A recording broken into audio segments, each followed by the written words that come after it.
श्रीनिवास तिवारी के जो राजनीतिक वारिस है सिद्धार्थ तिवारी राज अभी त्योथर से विधायक हैं, उनके साथ आपकी कैसे बनती है? आखिरी बार कब बात हुई थी आपकी?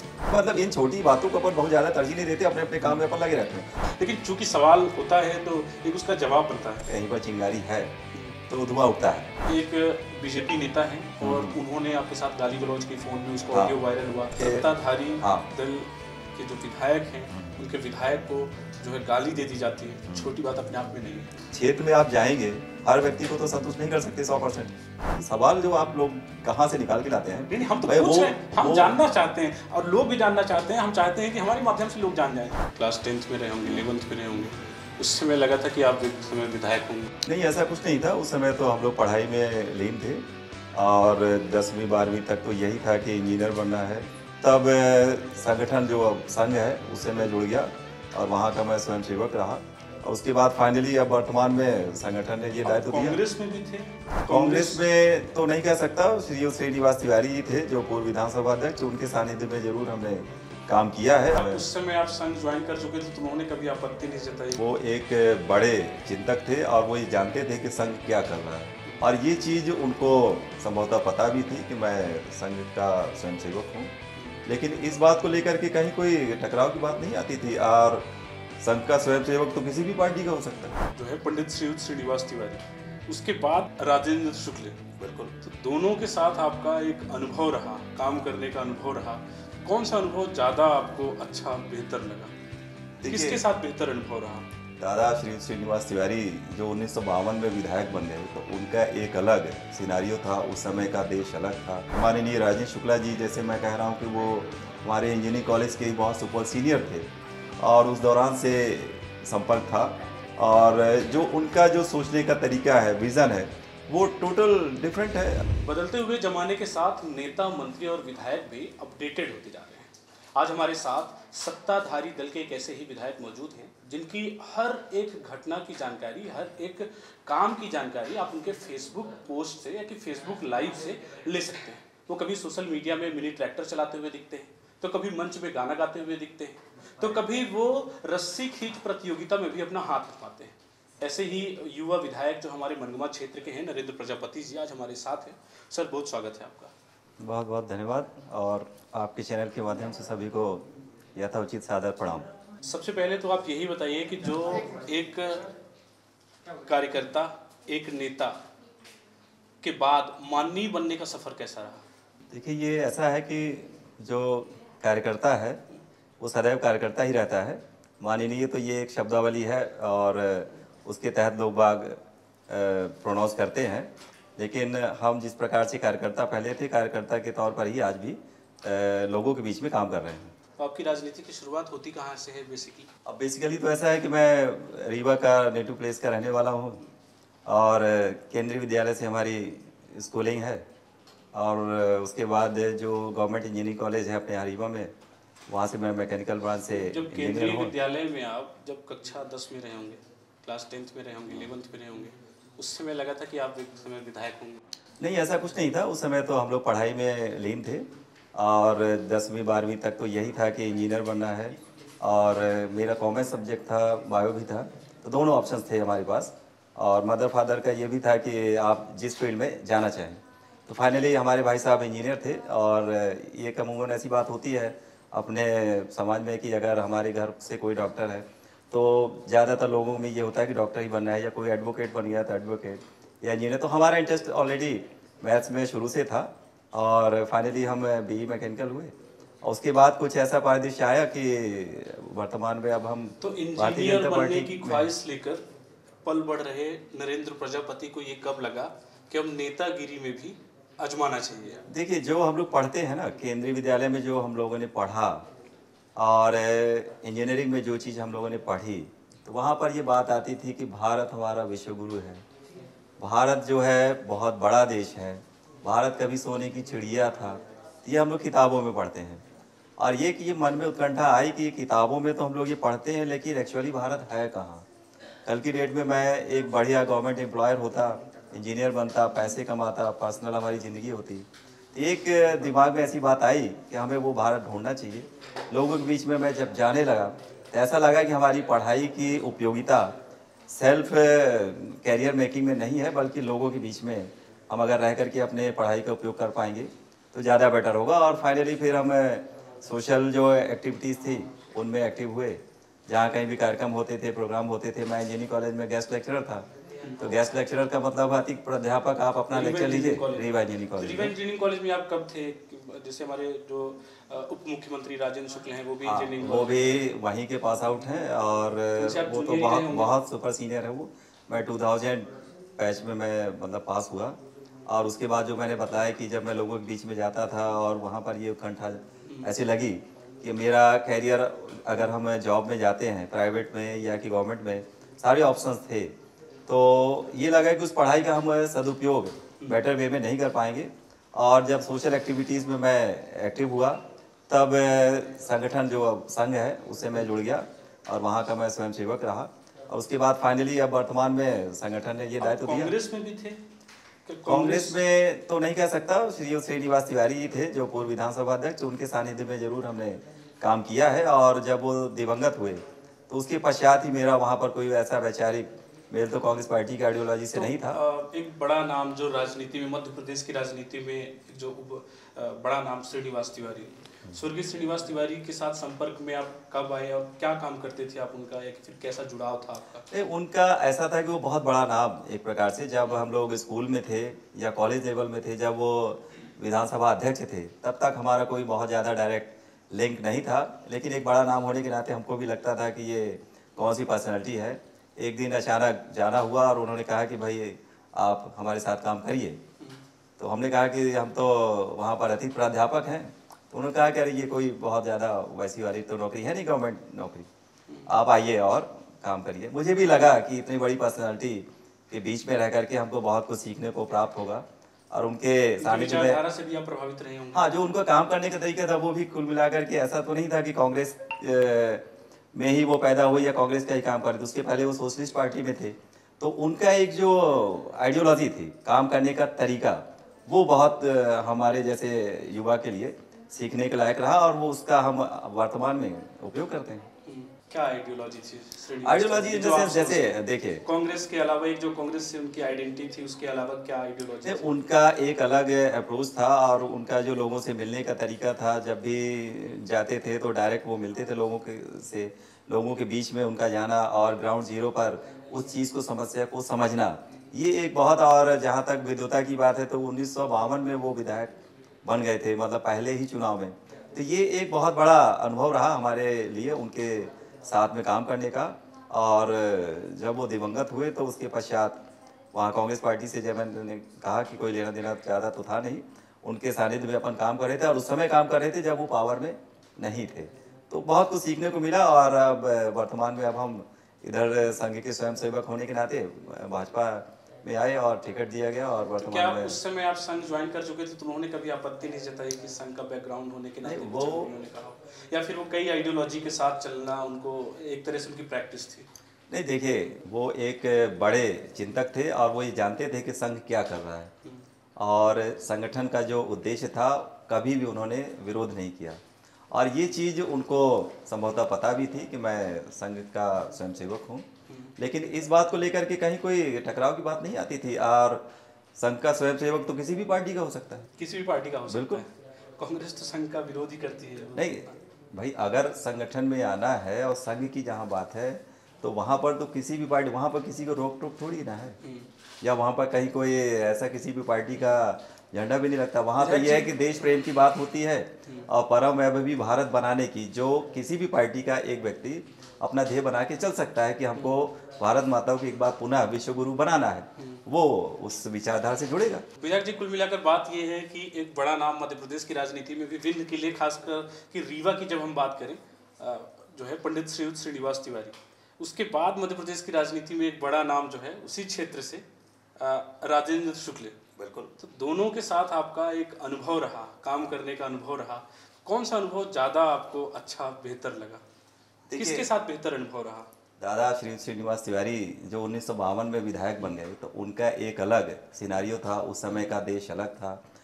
जब वो बैठते थे और बतलाते थे कि हमने जो है महात्मा गांधी जी के साथ में काम किया, नेहरू जी के साथ में काम किया, इंदिरा जी के साथ में काम किया, अटल बिहारी वाजपेयी जी को साथ में सुना, समझा। तो वो बहुत सी चीज़ें ऐसी हम लोगों को सुनने को मिलती थी, वहाँ से हम लोग उन चीज़ों को कंक्लूड करते थे और अपने जीवन में उतारने का प्रयास करते थे। और उसके बाद जब माननीय राजेश शुक्ला जी, जैसे मैं कह रहा हूँ कि वो हमारे इंजीनियरिंग कॉलेज के ही बहुत सुपर सीनियर थे और उस दौरान से संपर्क था, और जो उनका जो सोचने का तरीका है, विज़न है, वो टोटल डिफरेंट है। और जिसको कहा जाए कि जिसको जनरेशन गैप पहले का वो भी आपको सोचने बहुत का, मानते हैं, मतलब इनके साथ भी आपकी काफ़ी नज़दीकी पाई जाती है। मतलब फोटो में आप देखें या कि फिर कहीं भी देखें, आप अक्सर जो है कुछ ही दिनों में दिखी वो अब ऐसा है, देखिए कि अब हम विधायक हैं, जब भी कोई भी प्रोग्राम होता है तो प्रोटोकॉल के तहत जो गवर्नमेंट के अधिकारी हैं सभी को कॉल करते हैं, चलिए हम भी पहुंच जाते जो हैं। है किसके साथ बेहतर अनुभव रहा, ये अब अगर जो है आपने अपने अंदाज में बताया। एक बड़ा सवाल ये भी होगा कि आप कुछ, जैसे वो भी एक नेता थे श्रीनिवास तिवारी, राजेंद्र शुक्ल भी एक नेता है, कुछ कॉमन चीज़ें आपको लगी दोनों के बीच में? कॉमन चीज़ें ऐसी हैं कि दोनों ही कमिटेड हैं अपनी जनता के लिए, अपने क्षेत्र के लिए, देश के लिए।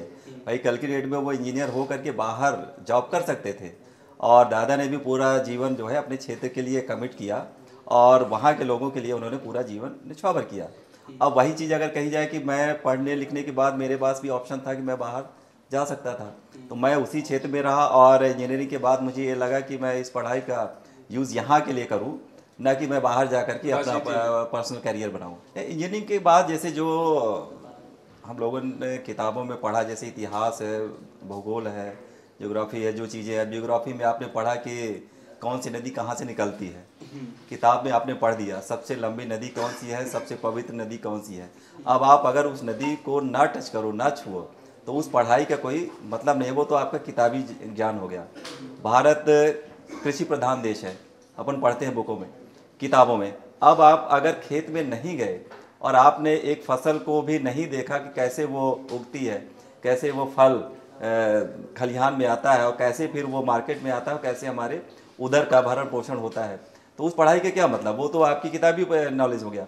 जब तक आप वहाँ पर जा करके टच नहीं करेंगे, वहाँ का जो सिस्टम है, काम करने वाला जो भारत का मजदूर है या किसान है या महिलाएं हैं, युवा साथी हैं, तो उनके बीच में अगर आप नहीं जाएंगे तो आप भारत का निर्माण कैसे करेंगे? वो तो किताबी ज्ञान हो गया, किताब में आप रहेंगे, आपको एक सिस्टम दे दिया गया, और जिसको कहा जाए कि जो सॉफ्टवेयर है, ये मोबाइल एक सॉफ्टवेयर से अपडेट होता है, बाकी आपने कुछ भी ऐड या घटाया बढ़ाया तो ये पूरा वर्जन दूसरा हो जाएगा।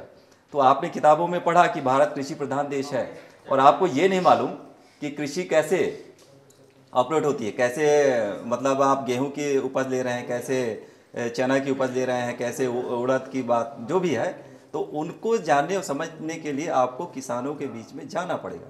और जब मैं वहाँ गया, युवाओं के बीच में गया, लोगों के बीच में मैंने काम किया, तो ये लगा। कब से जाना शुरू किया? मेरा सवाल यही था कि जैसे आपकी इंजीनियरिंग हुई, इंजीनियरिंग के बाद जो है आपने पढ़ा, उसको आप प्रैक्टिकल तौर पे जो है ग्राउंड में उसका इम्प्लीमेंट करने के लिए ये कब से शुरू हुआ? 2000 में मैं पास हो गया इंजीनियर। उसके बाद मैंने कहा जैसे आपको कि गेस्ट लेक्चरर रहा मैं वहाँ पर, और गेस्ट लेक्चरर का मतलब ये है कि आप अपना लेक्चर लें और उसके बाद आप फ्री हैं। तो फ्री हैं तो उस दौरान का जो समय रहता था, तो कहीं पर कोई भी अगर प्रोग्राम हो रहा है, कार्यक्रम हो रहा है, तो श्रोता बन के हम पीछे बैठ जाते थे। और उसके बाद पता चला कि मेरा थर्ड लेक्चर है, तो मैं जाके इंजीनियरिंग कॉलेज में अपना लेक्चर कंप्लीट करता था। इस तरीके से लोगों के बीच में मैं जब भी कोई कार्यक्रम हो, प्रोग्राम हो, चाहे पॉलिटिकल हो, चाहे मतलब ये गैर राजनीतिक संगठन के कार्यक्रम हो, तो वहाँ हम जाते थे, पहुँच जाते थे और उन चीज़ों को सुनते थे। वो सुनते सुनते फिर ये इंटरेस्ट हुआ कि भाई गाँव में भी जाना चाहिए। वहाँ जब जाते थे, लोगों से इंटरेक्शन हुआ, तो फाइनली फिर बाद में, अब स्वयंसेवक तो थे ही, तो वहाँ तो बहुत सी चीज़ें ऐसी बातें बतलाई जाती हैं कि भारत को कैसे परम वैभव तक ले जाना है, कैसे उसको विश्व गुरु बनाना है। किसी भी आप युवा को बोल दें कि आप सोने की चिड़िया वाले देश के नागरिक हैं, तो उसको क्या फीलिंग आएगी? जब तक वो ये नहीं समझेगा कि सोने की चिड़िया कब और किस एरिया में कहलाता था, और अब पुनः उसे हमें प्राप्त करना है। अब पुनः उसे प्राप्त करने के लिए हमारा क्या योगदान होगा? तो हम जो योगदान देंगे तो हम अपना करियर बना सकते हैं, अपनी पर्सनालिटी डेवलप कर सकते हैं, अपना परिवार पाल सकते हैं, उससे भी भारत का विकास होगा। लेकिन अगर आप अपना पूरा लाइफ लोगों के बीच में जाते हैं, तो एक ब्रॉडर स्कोप जो है आपको मिलता है काम करने का। इंजीनियरिंग कॉलेज, उसके बाद जो है आप गेस्ट लेक्चरर आप बतौर इंजीनियरिंग कॉलेज में आप रहे। उसके बाद जो है फिर क्या रहा आपका जीवन? उसके बाद आपकी मुलाकात जो है श्रीनिवास तिवारी जी से कब हुई? नहीं, वो मैंने कहा ना कि मैं गेस्ट उसी लेक्चरर समय था हुई। जब हम पढ़ाते थे। तो पढ़ाते पढ़ाते अचानक एक दिन ऐसी चर्चा आई कि चलो भाई दादा के पास चलते हैं। हमने कहा वहाँ हमारा क्या काम, आप है मिले ना। उनसे? फिर उनसे उसके मिले, बाद बातचीत हुई और उन्होंने कहा कि भाई ठीक है आप हमारे साथ काम करिए, और बीच बीच में जाने लगे। उसके बाद उसके बाद फिर उनके साथ काम करते थे, कहीं भी प्रोग्राम होता था तो मैंने अपने लेक्चर्स को लेने के बाद जब भी कार्यक्रम होता था तो अपन उनके साथ में जाते थे। कार्यक्रम उनका अटेंड करने लगे, तो उनका हाँ एक तरह से जो उनका सपोर्ट है वो आपको मिला और वो हाँ क्षेत्र में भी दिखा। बिल्कुल। शायद जो आपके सामाजिक संबंध बने, जो आपकी पॉपुलैरिटी एक तरह से हुई, जो नए संबंध बने होंगे, तो वो कहीं ना कहीं उनका भी एक उसमें रोल रहा होगा कनेक्ट करने में। उसका फ़ायदा मिला और कनेक्शन में, मतलब जैसे जो उनके जो जिनके बीच में उन्होंने काम किया था और बहुत ज़्यादा एक लंबा उनका अनुभव था, उन से संबंधित लोगों से मेरा भी जेस्चर हुआ, उनसे मेरा कांटेक्ट हुआ, तो उनके भी अनुभव भी हमारे काम आए ना। और उस दौरान जब आप उनसे सिर्फ सीखना चाहते हैं, भाई हमारा जो बैकग्राउंड था, जो हमारे घर परिवार के लोग थे, पिताजी दूर संचार विभाग के कर्मचारी थे, दूर दूर तक कोई पॉलिटिकल अप्रोच नहीं है। हमारे भाई साहब जो थे वो भी सिविल से इंजीनियर थे, उनकी फिर कैंसर के कारण डेथ हो गई। और जो राजेश शुक्ला जी उन्हीं के बैच के, मतलब उनकी पढ़ाई थी। तो घर परिवार का कोई ऐसा नहीं था कि कोई पॉलिटिकल व्यक्ति रहा हो। जो कुछ भी जनरेट किया अपन ने सेल्फ जनरेट किया, और सौभाग्यशाली रहा कि दादा जैसा एक व्यक्तित्व है पॉलिटिकल और सोशल, मतलब लर्नेड व्यक्ति हमें प्राप्त हुआ। तो वहाँ से हमने कहा काफ़ी कुछ ABCD जिसको कहा जाए वो अपन ने सीखी और उसका उपयोग हम करते हैं। पहली बार कब लगा आपको कि अब जो है विधायक बनना चाहिए? नहीं, विधायक बनना चाहिए ऐसा कभी नहीं लगा। और संगठन में अपन काम करते थे, लोगों के बीच जाते थे। जैसे मैंने कहा था कि इंजीनियरिंग के बाद भी मेरी 89% की डिग्री थी, उसके बाद भी मेरे पास बहुत अच्छा करियर था, लेकिन इसके बावजूद भी मैं वहाँ पे गेस्ट लेक्चरर में रहा और पढ़ाता था, इसीलिए कि लोगों के बीच में जाऊँ, वहाँ पर जो स्टूडेंट्स मिलेंगे उनको मैं टीच करूँ और एक एक्सपोजर मिले कि एक्चुअली जो भारत है वो क्या और कैसा है। यानी कि ये जो बीज है वो केंद्रीय विद्यालय में जब हम पढ़ते थे उस दौरान ये बात आई। इंजीनियरिंग में गए तो भी वो बात हमको समझ में नहीं आई। जब लोगों से इंटरेक्ट हुए, यानी कि जो स्टूडेंट्स थे तरह तरह के सब आते थे, उस समय इंजीनियरिंग कॉलेज में तो ओवरऑल मध्य प्रदेश का एडमिशन होता था, तो वहाँ के जब स्टूडेंट्स आते थे तो उनसे इंटरेक्ट होते थे। तब ये लगा कि हमारा जो यूज़ है पढ़ाई का, ये नहीं है कि सिर्फ हम कैरियर बनाए, और तब लगा कि लोगों के बीच में भी हमको जाना चाहिए और वहाँ जाने लगे। फाइनली संगठन ने ये डिसाइड किया कि आप जा कर के चुनाव लड़े। तो वहाँ तो किंतु परंतु होता नहीं है, वहाँ तो जी भाई साहब बिना आपके कुछ कहे जो है संगठन ने आपको हाँ टिकट बराबर। दी ये थी आपको और जान के मतलब आश्चर्य लगेगा कि मैं ना भोपाल आया और ना दिल्ली आया इस बात को लेकर के। जब मैं फाइनली यहाँ पर आया तो BD शर्मा जी से मिला, और उस समय मुख्यमंत्री थे शिवराज सिंह चौहान जी। तो उन्होंने जब मुझे देखा तो आश्चर्य, अरे वाह नरेंद्र प्रजापति इंजीनियर, अच्छा। और मतलब पेट पर हाथ धरे। तो उनके पास फीडबैक कहीं ना कहीं से आता रहा, लेकिन मैं फिजिकली जो है उनसे नहीं मिला था। और भोपाल तो आता था लेकिन टेक्निकल बेसिस पर आता था, जो इंजीनियरिंग मेरा बैकग्राउंड था तो उसके तहत यहाँ आना जाना होता था। RGPB जो है वहाँ पे आना जाना होता था, लेकिन पॉलिटिकली कभी नहीं मिले थे। और विधायक बनने के बाद ही जो उस समय मुख्यमंत्री थे शिवराज सिंह चौहान जी और BD शर्मा जी, उनसे मुलाकात हुई। पॉलिटिक्स में आपका आइडियल कौन है? कौन आदर्श है आपका? हर कोई जब पॉलिटिक्स में आता है तो एक आदर्श को देखकर आता है। कोई इंदिरा से प्रभावित तो कोई अटल से प्रभावित, तो आपका भी कोई आदर्श होगा? आपने स्वयं भी नाम ले लिया। अटल बिहारी वाजपेयी एक ऐसा अंतर्राष्ट्रीय स्तर पे नाम है कि उनके व्यक्तित्व के सामने कहीं किसी प्रकार का कोई विरोधी स्वरूप नहीं आता।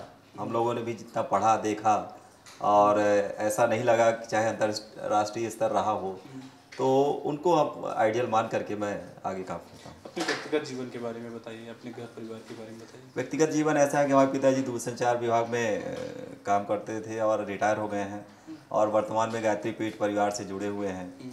हम लोग 2 भाई थे, तो हमारे भाई साहब जैसे मैंने बताया राजेश शुक्ला जी के ही बैच के थे, उसी इंजीनियरिंग कॉलेज से सिविल इंजीनियर थे, और वो रेलवे में इंजीनियर की पोस्ट पर थे मुंबई में।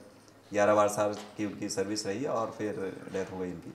तो मैं अकेला बचा, 3 बहनें हैं, हमारी वाइफ टीचर हैं और वो भी गवर्नमेंट एम्प्लॉयर टीचिंग करती हैं, और हमारी एक लड़की है जो कि इंजीनियरिंग कॉलेज में पढ़ रही है। हाँ। तो कुल मिला के अच्छा परिवार है आपका। तो कभी राजनीति के, अब जैसे राजनीति में आ गए, एक संघर्ष था राजनीति, तो कभी भोपाल लेकर आए आप भाभी को, टूर एंड ट्रैवल पे भी कभी जाते हैं? नहीं, बीच में आना जाना होता है, ऐसा नहीं। अब वो तो अपन ऑफिशियली ही अपन आते जाते हैं, या जो घर परिवार के सदस्य हैं तो वो अनऑफिशियली आते हैं। अब हम चले गए विधानसभा में, उसके बाद इन लोगों को तो बस वही भोपाल का तालाब घूमना है बस। श्रीनिवास तिवारी की बात हुई, अब बड़ी बात यह है कि श्रीनिवास तिवारी के जो राजनीतिक वारिस से सिद्धार्थ तिवारी राज अभी त्योथर से विधायक है, उनके साथ आपकी कैसे बनती है? आखिरी बार कब बात हुई थी आपकी? उनके साथ भी अपन ने काम किया है, और उस परिवार के साथ काम किया आपने, उनके साथ काम किया? बिल्कुल काम किया। जब चुनाव लड़ते थे उनके पिताजी सुंदरलाल तिवारी भैया, तो वो प्रचार में आते थे, तो उस दौरान भी इंटरेक्शन होता था। उनके चुनाव में मैंने खुद प्रचार किया जब वो लोकसभा के उम्मीदवार थे। वो तो मैं बाद में आया, उनके परिणाम आने के पश्चात इधर जो है। तो अभी आप खुलकर बोल नहीं रहे हैं उनके बारे में, क्या कोई अनबन है अभी इस बीच में? नहीं, खुलकर क्या हो, मैं तो वैसे भी खुलकर के बोलता हूँ। मैं तो कह ही रहा हूँ कि उनके साथ अपन ने काम किया।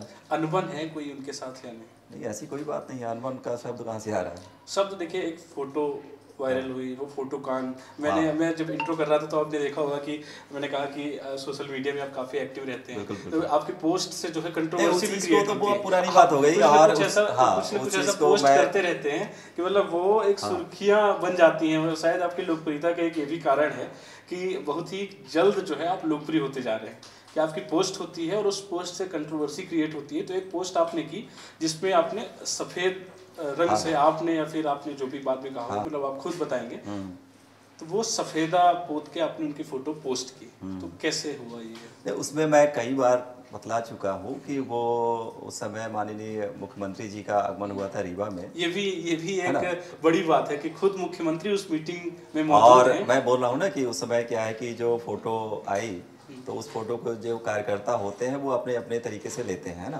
कौन क्या सोच रहा है, किस तरीके से अपने आप को मान रहा है। तो सबका ये रहता है कि कार्यकर्ता जो अपने नेता हैं या इष्ट हैं, उनको भगवान से भी बड़ा तरजीह दे देते हैं कि हमारे अगर नेता के बारे में किसी ने कुछ भी बोला या सोचा, अब हमारे जो सोच है वो अलग है, सामने वाले कार्यकर्ता की कैसी सोच है वो तो हम पर नहीं जान पाएंगे ना। अब किसी कार्यकर्ता ने वो पोस्ट हमको किस कारण से वो वाइट वॉश करके पोस्ट कर दिया। अब मैं लगभग 12:30-1 बजे का टाइम था रात में, और 14 जनवरी मकर संक्रांति का त्यौहार भी आ गया, तो वो मिली पोस्ट और उसको हमने अपने उसमें डाला, और मकर संक्रांति की बधाइयाँ दे करके अपन सो गए। सुबह जब जागे तब ये दूसरा ही सीन था, ये पोस्ट कांड जो है बड़ा रूप ले लिया। तो अब उसमें मैंने उसको फिर डांटा भी, और ये बोला कि ये क्या कैसे किए, तो वो उसने अपने तर्क दिए। स्वाभाविक सी बात रहती है, अपना अपना एक सोच रहता है। आपके ही कार्यकर्ता थे वो?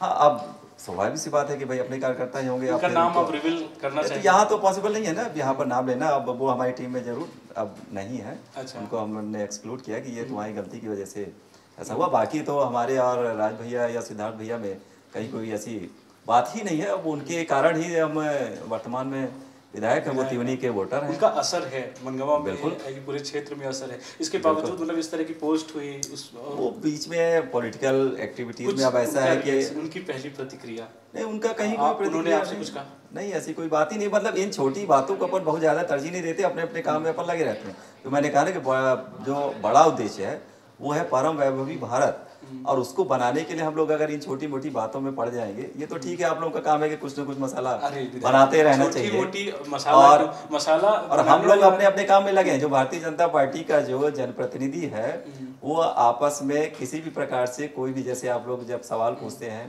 तो कोई अनबन थोड़ी रहती है, आपस में हम लोगों को ध्येय दिया गया है। तो ये करना है, आपको अपने विधानसभा में रहना है, और जो मुख्यमंत्री की योजनाएं हैं, केंद्र सरकार की योजनाएं हैं, उनको आपको हितग्राहियों तक पहुंचाना है।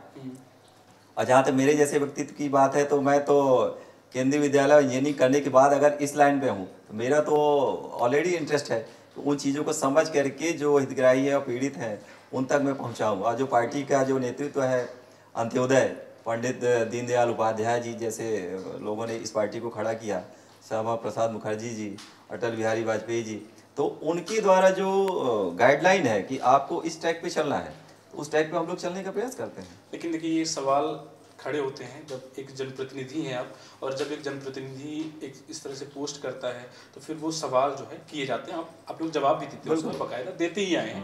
एक बार फिर से हमने आपसे उस मसले पर जवाब चाहा, लेकिन एक कंट्रोवर्सी और भी है, और कई तरह की कंट्रोवर्सी हैं।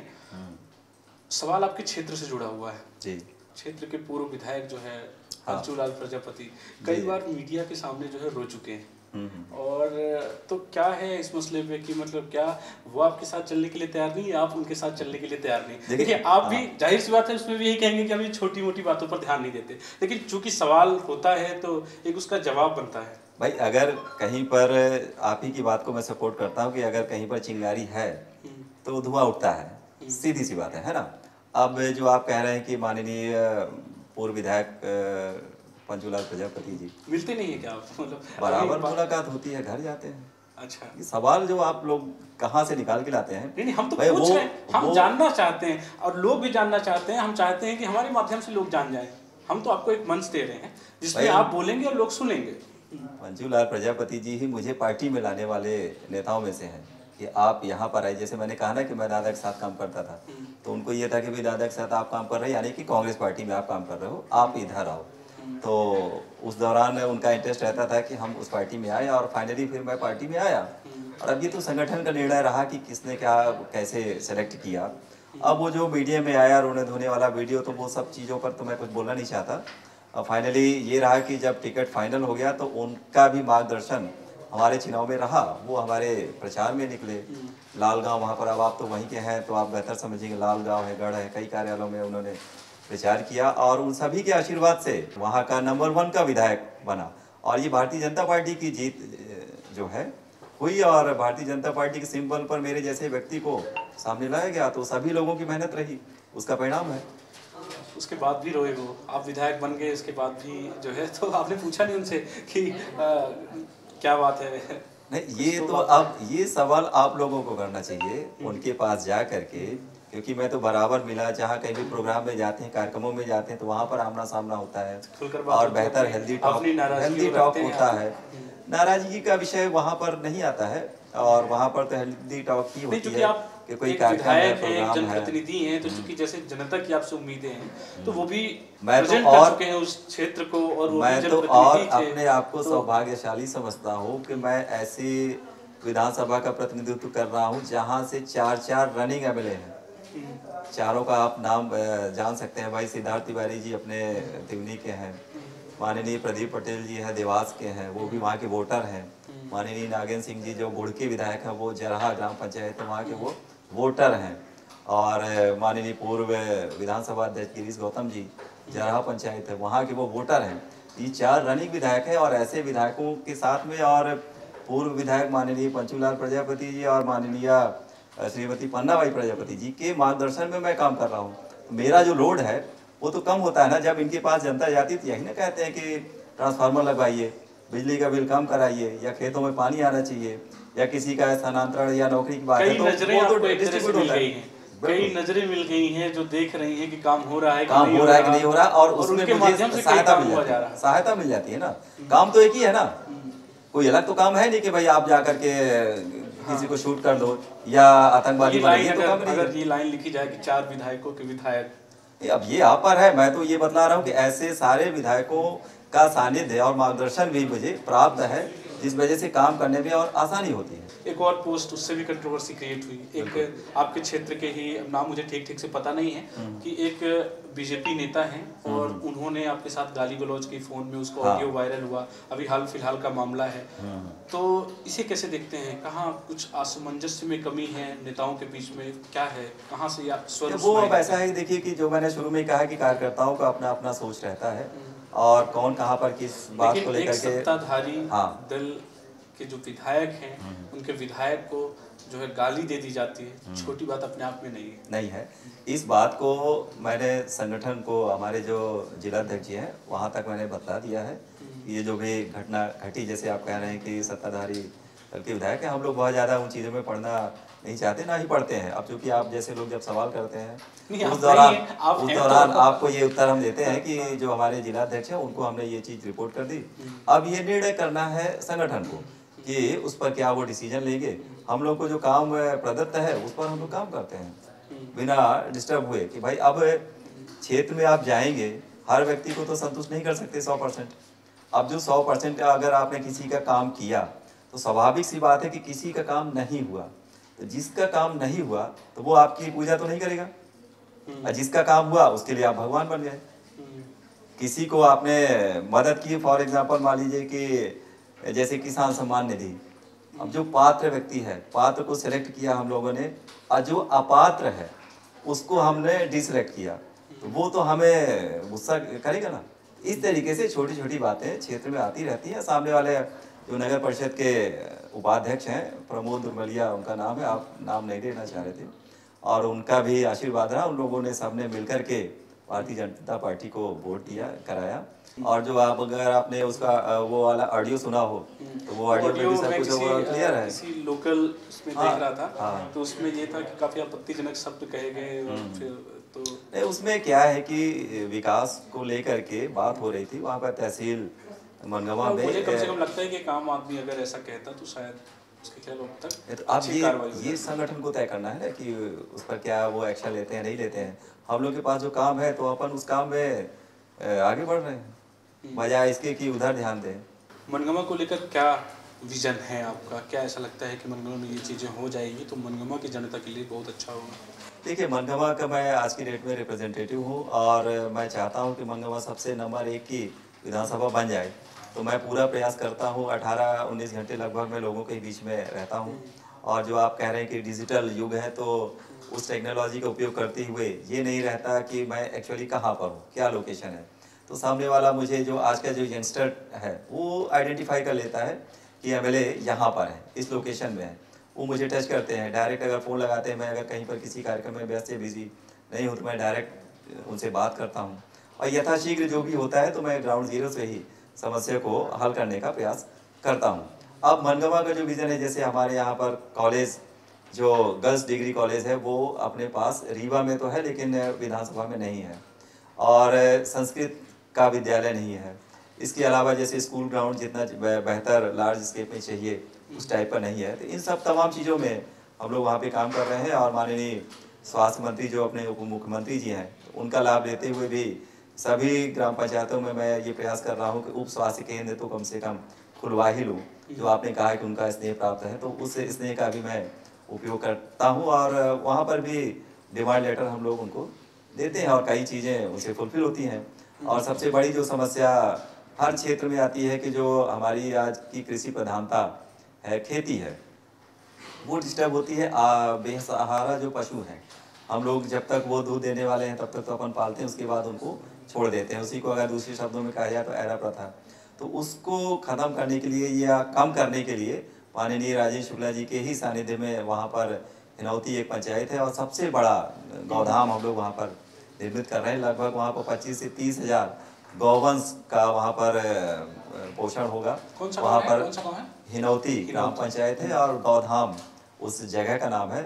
और वो इतना बड़ा बनेगा कि आप ये समझिए कि जब लालगांव से होते हुए उधर जाएंगे, प्रयागराज भी जाना है तो उस ट्रैक से भी जा सकते हैं लोग। क्या स्थिति है अभी वहाँ पर रखने के लिए? क्योंकि एक आइडियोलॉजिकल भी मामला है आपका, गाय को लेकर सवाल भी खड़े होते हैं। भी आपने देखा प्रयागराज कुंभ में भी कई तरह के सवाल उठे। जाहिर सी बात है, जनप्रतिनिधि आप तक भी जो है चीजें पहुंचती होंगी। एक मामला है जो गंगेय के अंतर्गत ही जो है गदही कोई गांव है, उसी गांव की बात कर रहा हूँ। एक्चुअली वो पुराना नाम गदही है, और उसको जो है माननीय डिप्टी सीएम साहब ने अब उसको गौधाम नाम परिवर्तित कर दिया। तो ज्यादातर अपन वहाँ पे जो है कुछ खबरें ऐसी आई जिसमें 200 गायों की रहने की व्यवस्था है, लेकिन हजारों गायें वहाँ पर रह रही हैं। और अभी हाल फिलहाल में ये खबरें काफी सुर्खियां में रही कि कुछ गायों की वहाँ पे कंकाल मिली, और वहाँ पे स्थिति काफी खराब है। इसको लेकर क्या कहेंगे? नहीं, ऐसा बिल्कुल नहीं है, स्थिति खराब है। वहाँ पर अगर 2-2.5 हज़ार गौवंश रह रहे हैं तो स्वाभाविक सी है कि कोई व्यवस्था बनाने में थोड़ा समय लगता है। अब खेती अगर किसी भी किसान की बर्बाद हो रही है तो वो अपने गौवंश को ले जा करके वहाँ पर छोड़ देगा, और वहाँ पर छोड़ने के बाद जो वहाँ का मैनेजमेंट है वो उन्हें स्वीकार कर लेता है कि भाई आप यहाँ पर ले आए तो चलो इनको हम इंक्लूड करते हैं। अब जो वहाँ की व्यवस्थाएं हैं उनको लाइन अप करने में थोड़ा तो टाइम लगता है, क्योंकि ये कोई जादू की छड़ी का तो मामला है नहीं। अब कुछ गौवंश ऐसा रहता है कि जो मान लीजिए बीमार है, डॉक्टर्स वहाँ पर उतने अवेलेबल नहीं है कि जितना होना चाहिए। वो एक रनिंग प्रोजेक्ट है, और रनिंग प्रोजेक्ट जब वहाँ पर पूरा डिज़ाइन हो जाएगा, आप देखिए वहाँ पर जैसे रीवा में अपना बसावन मामा का जो गौ अभ्यारण्य है कितना बेहतर रन कर रहा है, सेम प्रोजेक्ट को यहाँ पर इंक्लूड करके हम लोग चल रहे हैं। एक मामला आया आपके क्षेत्र में भी कुछ शायद कुछ लोग मिले जो मस्कुलर डिस्ट्रॉफी एक बीमारी है उससे पीड़ित हैं, बिल्कुल, और उनके इलाज के लिए भी आपने पहल की। क्या उनको रिलीफ मिला? नहीं, मस्कुलर डिस्ट्रॉफी एक ऐसा जेनेटिकल बीमारी थी। महेश साकेत नाम का बांस ग्राम पंचायत का परिवार है, और वो मेरे जब टच में आया तो मैंने CMHO सर से बात किया कि इनका ट्रीटमेंट कहाँ और कैसे किस स्तर पे संभव है। तो उन्होंने 108 गाड़ी भेजी और उनके पूरे परिवार को ला करके हम लोगों ने वहाँ संजय गांधी में लगभग 1 आध हफ्ते तक वहाँ पे रखा। उसके बाद फाइनली ये डिसाइड हुआ कि एम्स में उनके स्पेशलिस्ट डॉक्टर्स हैं, पूरे परिवार को यहाँ शिफ्ट किया गया। लगभग 15-20 दिन तक उनका फ्री ऑफ कॉस्ट यहाँ पर इलाज हुआ, और बड़ी बड़ी जांचें इन्वेस्टिगेशंस जो है उनके हुए। अभी वर्तमान में वो परिवार गांव में है, और ये जेनेटिकल बीमारी है, तो ऐसा तो है नहीं कि अचानक ही जो है उनका ट्रीटमेंट हो जाए और सही हो जाए। 4-5 बच्चे हैं उनके, तो 4-5 बच्चों में होता क्या है कि जैसे जैसे वो ग्रो अप होते हैं तो वो बीमारी का जो लक्षण वो ज़्यादा एनहांस होने लगता है, बड़ा होने लगता है। तो प्रयास ये है कि जो छोटे बच्चे हैं उनको अपन कितना मिनिमाइज़ कर पाएँ, इसके लिए पूरी मेडिकल टीम लगी हुई है, और हमारे जो स्वास्थ्य मंत्री हैं माननीय राजेश शुक्ला जी, उनके भी संज्ञान में है ये विषय, और बराबर वो इस चीज़ के बारे में हमसे बातचीत करते रहते हैं। और क्या पता किया है इस बीमारी के बारे में आपने, क्योंकि ये आपके क्षेत्र की बात है, इसके अलावा भी जो आसपास के क्षेत्र हैं वहाँ भी कुछ लोग नहीं, ये अब ऐसा है कि देखिए लाखों में कोई एक केस है ना जेनेटिकल। ये पता चला कि विदेश से कोई इंजेक्शन आएगा जिसकी कीमत जो है 20-25 लाख में होगी, और वो लगाया जाएगा, फिर वो ठीक होगा। तो इसका प्रोसेस कुछ बनने में है, कुछ समझ नहीं, ये अब पूरा हमने CMHO सर से जो बात की तो उन्होंने ये कहा कि उनकी जांच जो है बाहर गई हुई है, परिवार को बीच में उनके गांव पहुंचा दिया गया है, फ्री ऑफ कॉस्ट, उनका कहीं भी कोई भी मतलब खर्च नहीं हुआ, और सरकार जिस बात के लिए प्रतिबद्धित भी है कि ऐसे ही लोगों के लिए सरकार काम कर रही है। और उसमें जैसे मैंने कहा कि वो जेनेटिकल बीमारी है, मस्कुलर डिस्ट्रॉफी, मस्कुलर एक प्रकार से जो डिस्टर्बेंस होता है उस पर वो लोग क्या कहें, अब वर्ड ऐसा नहीं मिल रहा है हमको, कि वो रिसर्च करेंगे, और आफ्टर रिसर्च जाकर के जैसे आपने जो कहा कि इस इंजेक्शन उस पर अगर वो फाइनलाइज होता है पूरा मेडिकल टीम, तो उसको लाने का प्रयास किया जाएगा कि जो छोटे बच्चे उनकी जो ग्रोइंग स्टेज है उस पर वो मिनिमाइज किए जाए बीमारी, क्योंकि ना मदर इफेक्टेड है ना फादर इफेक्टेड है, वो बराबर सही है। अब वो जेनेटिकल किसका मतलब उनके पिताजी का था या जो लेडी है उनके मतलब पेरेंटल स्टेटस था, उस पर स्टडी की जा रही है, और उसके बाद ऐसा कोई अगर ट्रीटमेंट है तो उसको हम लोग प्रोवाइड कराने का प्रयास करेंगे पूरा। फिटनेस को लेकर आप काफ़ी जागरूक नज़र आते हैं, काफ़ी फिट भी दिखते हैं, क्या करते हैं इसके लिए आप? अब फिटनेस का तो एक ही शब्द है, जैसे मैंने कहा कि मैं स्वयंसेवक हूँ, प्रातःकालीन शाखा में जाना आप लोगों का रूटीन वर्क रहता है, और उसके बाद जनता दर्शन हुआ, जो भी लोग आते हैं उनको अपन उनकी जो भी समस्याएं रहती हैं उनको वहीं से बात करते हैं लोगों से, जो भी अधिकारी रहते हैं, और उसके बाद सीधा मैं फील्ड में निकल जाता हूँ, और फील्ड में निकलते ही खेलकूद प्रतियोगिताओं में भी आप भाग लेते हैं? खेलकूद में तो मेरा शौक रहा ही है, बिल्कुल, क्रिकेट है, खो-खो है। प्रतियोगिता में आप गए, और खींचते समय आप गिर गए, वो भी उस वीडियो मतलब कुछ ना कुछ आपके साथ ऐसा होता है जो वीडियो आपकी ट्रेंडिंग में आ क्या जाती है कि जब कोई भी चीज़ आप प्रायोजित करके एडिट करके आप मीडिया को देंगे या अखबार को देंगे, हुआ था कि नहीं हुआ था? वीडियो नहीं था, वो रियल वीडियो था। वहाँ पर प्रतियोगिता चल रही थी, रस्सा खींच है ना, मैंने भी बोला कि भाई यहाँ पर युवा लड़के हैं लड़कियाँ हैं, इनको भी एनहांस करने के उत्साहवर्धन करने के लिए हम भी पार्टिसिपेट करेंगे। अब खेल में तो कोई हारेगा तो कोई जीतेगा ना, ऐसा तो है नहीं कि 2 व्यक्ति जीत जाएंगे। तो अगर विधायक जी पार्टिसिपेट कर रहे हैं बिना ये सोचे कि जीतेंगे या हारेंगे, तो वो तो एक तरह से उनको जो युवा लड़के थे उनको अच्छा लगा कि भाई विधायक जी भी बिना ये सोचे उसमें पार्टिसिपेट किए।